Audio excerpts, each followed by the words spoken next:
What's going on, guys? Alec here from Oz Fury Gaming. Sorry for being away for a while, kind of had a holiday and being flat out with work.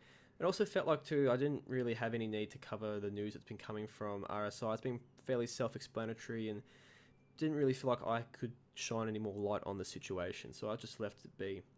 But today I'm hoping to give some help and bring some new light to some subjects that have come from CIG. First of all, here is the careers and roles. So if you're unaware, they're changing the ship matrix. This is mainly to do with Alpha 3.0, but also to, as they move forward, to bring all the ships, especially the older ones, up to scratch, so we understand where they sit and what to expect. So besides this careers and roles, we also have 9 other pages to come forward, all talking about the different parts of ships. So I could imagine that this would be a week by week thing. Every Tuesday we'll get the lore post or whatever we want to call it, the stories written up, and also pick this up. Now, they did talk about each ship as well, what their roles were. So we have combat, which is fairly self-explanatory. Does have a little bit of wiggle room in there. You could be a rare current military stock, for example, the Sabre or something like that. Maybe a bit more robust like the Aurora or the Buccaneer, something to that extent. We pick up transport. Now this is mainly to do with cargo, but also can be data or passengers. So don't think so much Hull E, but also think the Herald, for example, or the Genesis Starliner. Then we have exploration, well, self-explanatory really. Industrial. Now, for me, I'm really excited to see where they take this, especially with this game changer coming with CitizenCon, where they're going to be talking about it. There's a lot of wiggle room in industrial where I could see this game changer coming in. At the moment, we have mining, salvage, science, and agriculture. So it'll be curious to see where they really move inside that. After that, we have support, so your Crucible, your Starfarer, all those sort of ships that come into play to look after the main ships or after the personnel. Then we get competition, self-explanatory, races, anything that goes quick. So they gave us a little chart here to help really, well, I wouldn't say dumb down, but condense what they were trying to show us, what they were trying to teach us. So I hope this gives you guys an idea of what ships you want to buy. And it's kind of really nice too, because the CitizenCon brings forward the anniversary, which they bring forward the anniversary sale. So the anniversary sale, guys, if you aren't aware, is basically where they put a lot of ships on for sale. The big capital ships like the Javelin and the Idris go for sale too. So that's something to keep in mind. So after banging on there, guys, about the anniversary sale, let's take a look at the spaceship roll call business, where they really take a few of these different ships and talk about the roles they can have. Thanks to some nice high-res imaging, it was pretty exciting too. The Pathfinder. These ships are the small single-seater solar exploration ships such as the Terrapin, designed for single-person, short-term sessions in unknown worlds and reconnaissance in hostile areas with limited duration, relative to other exploration ships, due to restricted of supply storage. I feel like the English was a bit off here. I'm just not adding any words in, but you get the idea. Single person, do your own thing, away you go. Now another single person, which is a ship which is completely opposite, is racing ships. Here we have that Misk Razor, and the Racer is defined as this. Outfitted with thrusters capable of great speed and agility, these ships excel at racing, but due to limited or non-existent weapon and ordnance hardpoints, they struggle in combat. Best off kept on the racetrack than in deep space. Yes, that final sentence was that way. Now, the Racer, I could see it earning money on the racetrack if you were really quick. Besides that, probably won't be the best ship to really go into it. Next thing though is passenger transport. Here we have the Starliner Genesis, which I'm really keen on, by the way. And the passenger transport business is defined like this. Capable of properly transporting passengers across the verse, these ships are designed to get people from A to B at various price points to the passenger. Ranging from the humble Argo transport to the Genesis Starliner, they all do the same job, but some turn a better profit at it than others due to their outfitting. So there's passenger transport, then there's touring. And the 890 Jump really is the poster boy for that, being such a large ship where it gets capital classing. So, touring and luxury, this is how it's defined. The touring role is for ships that are at their core are explorers, but offer a more luxurious avenue of exploration, traditionally in safer systems compared to other explorers. From dedicated explorer ships with upmarket feeling interiors to larger ships more akin to sightseeing vehicles, they all fall under this role. So last but not least, guys, after this was Introduction. Here we have a classic shot of the Buccaneer, and Introduction is defined as so.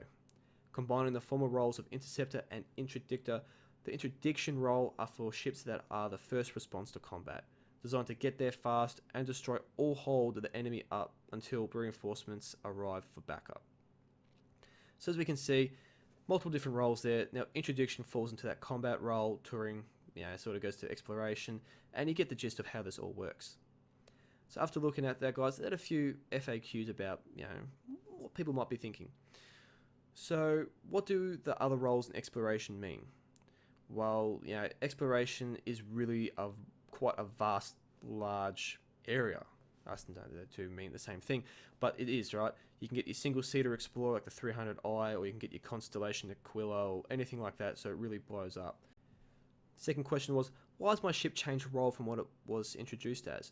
So obviously, as games develop, things change. It has always been said that way, so it's pretty straightforward answer. And does my career group restrict what missions I can do? No. That's probably the one thing about Star Citizen. You can do whatever you want in the game, just don't expect it to work out. So like I was banging on before about the anniversary sale and CitizenCon, CitizenCon is going to be available on October 27th of 2017. Here we have, the details of what's going to be happening, so we get the attendees arrive, then they start broadcasting empire-wide, and then Aegis Dynamics, who are hosting it, yes I know, it's in-game thing, anyway, they open address, then we have 5 presentations where they go through multiple different things. Then we have the Electronic Access presents, the CitizenCon keynote address, and all this different stuff will be bringing new information about the worlds, about the ships, about what they're working on, new tech, something very similar to what Gamescom is, but more focused on the Star Citizen tech than just showing off and being impressive. And like I said before, one of these things is they're going to be showing and talking about the Game Changer ship, so expect that to be in the anniversary sale too. As well as CitizenCon 3.0 has come out. Now, we finally got some information last Friday, and I sort of dissected it a bit, and they've got some ongoing stuff, guys. So for those who aren't aware, it goes to Avocity, which is on PTU, then it goes from Avocity or Avocado to the PTU testers, then live. So one thing I want to note here is they're having trouble with instances with the servers. Only getting 12 to 14, 15 people there. It's not really the greatest. They're aiming for about 24 usually. Another thing to look at there too is they've actually got Racetrack coming. They're working on that, as well as some other VFX and physics stuff.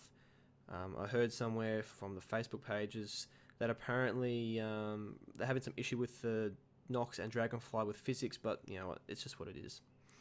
So with all these issues, what is left to be done? Well, there are 23 blockers that are must fixes.